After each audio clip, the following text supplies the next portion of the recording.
Looks like this bit's been left to grow out as a bit of a meadow type area. As issues like housing become more and more prominent in the political landscape, especially with like all the rioting and stuff like that that's going on at the moment, are we thinking too hard about this? And have I solved the problem with our housing stock? I think sometimes we look a bit too far away when maybe we should look closer to home. And I say closer to home because what I'm about to show you now is about 300 yards from my front door. And these properties were built just after the Second World War, I believe.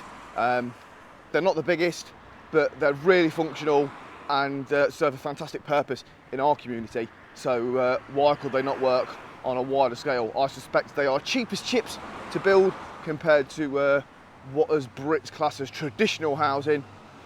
And maybe they're the answer. So I walk or drive past these properties every single day. They are, I believe, 1 bedroom, they might be 2, bungalows. They're built in terrace blocks, so usually in runs of 3 or 4. Always well looked after out here. I believe that they are owned by the council. Whether they are somewhat owned or not, I'm not sure. But it always just looks really nice around here. And there is a lot of them on a fairly small piece of land. These aren't the only ones in Leicester. There are some up at New Parks. There's some over in Evington as well. And I dare say there's probably a few more dotted around that I don't know of. But this is just on the outskirts of Braunston here, Braunston Crossroads, near the Jaguar garage. And look, there's just keep on going. If you like this video and want to see more about what Leicester is all about, please subscribe. There's loads more coming.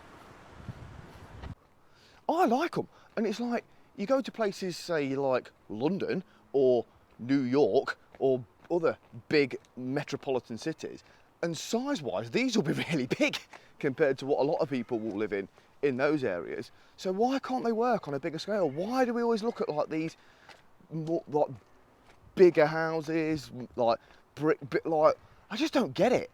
Just keep it simple to solve simple problems, really. So there's loads more here, look, and I've walked right from the end of that street. They run all the way along here on Mortimer Way, and then there's ones in behind there, you can just see in there. That is the Jaguar garage, just over the back as well. And then on the other side of the road, you've got the more, what we would call traditional ex-council houses on Mortimer Way. Oh dear, that car's had a bit of a prank. Looks like someone's whacked that just whilst driving along the street, probably. That's crazy. Yeah, so in my day job as an estate agent, this is the sort of stuff that I deal with all the time. I've never dealt with any of these, which leads me again to believe that they're probably all owned by the council, which is great because it keeps the housing stock ticking over. I know one guy that lives in here, but look, it's all really well looked after. No ball games. See a few of those signs around on these types of estate. We've got Rowley Fields just over there. So it's in a decent place, it's in a good spot. This is Mortimer Place now, and I don't think I've ever walked down here because I normally, like I say, walk down the other street. Looks like this bit's been left to grow out as a bit of a meadow type area, which I think is cool. I don't see any issues with that whatsoever.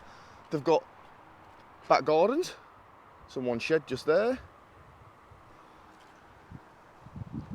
And then look, they just all run off here as well. All very pleasant.